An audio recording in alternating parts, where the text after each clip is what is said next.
Kwa mbele ni jogo mantire kod ng'ol koro dwaro mondo sirikal ochun kembe ni nyaka kete tim pend chik majiwo neno ni ji mantire kod ng'ol bende ondiki leu mag tich. Kopogre kod ma bende moko kuom jopuonje mag skunde mapuonjo jopuonjre mantie kod ng'ol ywak ni chik mar somo okete tim manyate wi kaka ichwalo omenda mar somo. Judith Omondi ndiere kod ler. Nyaiри cha special school achiel kuom skunde mag piny owacho mayudore e kaunti ma Nyamira. Skunde makinde mathoth paro ok bi ka bende yudo somo kendo ikedo ne ratichgi mana kaka ikedo ne skunde mamoko mag piny owacho.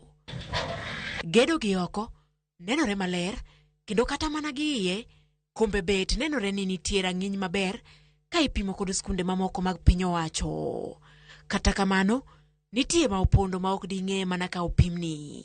Japuonj maduong' mar skundni nenore japuonj man kod ler kod geno mar telo ne jopuonjre ma hao 200 manie kar tiegruok ni. Kata kamano omenda mar somo pod en chandruok magikale ahinya to kalure ni thoth jopuonjre gi donjo e skul ka hikgi ng'eny kendo kalo lai mar jopuonjre ma owinjo yud sir mar somo kowuok kuom piny owacho. The capitation sometimes delays, and you know these learners, once you have opened school they must report in large numbers. Reason, they know that at school is where they get food. We have learners who are aged, but in the name is they capture learners to a specific age, which makes it difficult to capture these learners who are aged. Nyaka ne telo mar Kenya Kwanza donji e telo, jopuonj ma osendiki hawa 100,000.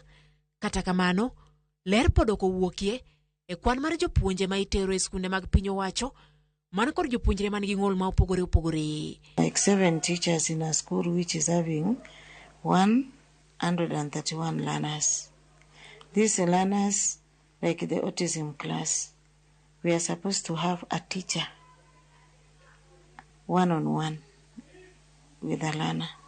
But apparently we only have one teacher in autism class. They need equipment. Nikech ing'eni nyithindo gi mondo mi wach ni segero ni school, that is not enough.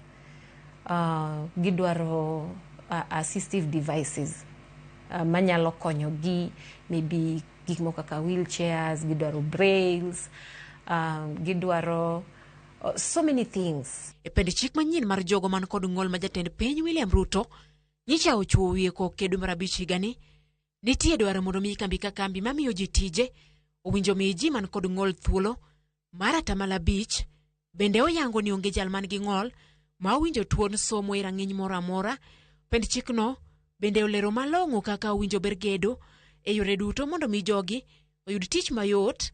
Thoth chike mag ywak ni pok oketie tim nyaka kawuono. Kae makoro nego bedni wateme matek mondo mi nyithindo gi kwaseng'e ni sirikal osetimo manyalo to ensure ni nitiere inclusivity mag nyithindwa gi, to koro beda a responsibility mar a caregiver, obed janyuol, obed guardian, mondo mi wane ni nyithindwa gi duto te watero gi enroll gi e schools ma relevant gi their unique needs. Ka koro bende gidwaro mondo mi piny owacho orid chike ahinya to mar neno ni 5% mar ji ma indiko gin ji man kod ng'ol ma opogore opogore. Kambi ka kambi onego ndik percentage 5 kuom 100 mar walemavu samora amora ma gindiko.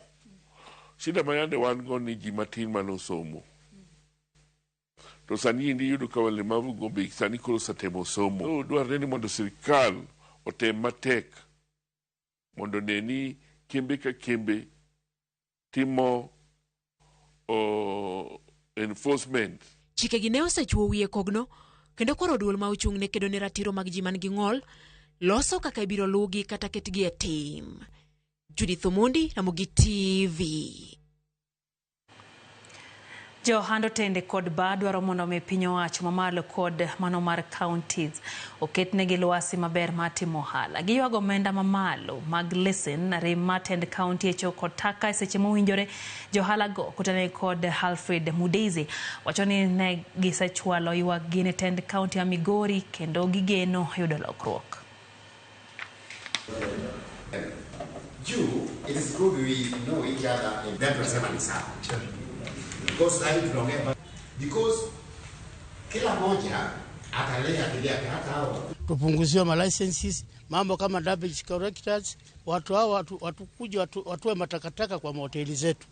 Manake ni shida, unachimba shimo, hiyo shimo ikijaa kutoa hapo unachajiwa pesa mingi kutoa hiyo takataka. Mambo ingine ni mambo ya mambo ya vioski sinajengwa mbele ya mahoteli zetu. Saa zingine unapata customers wanakimbia.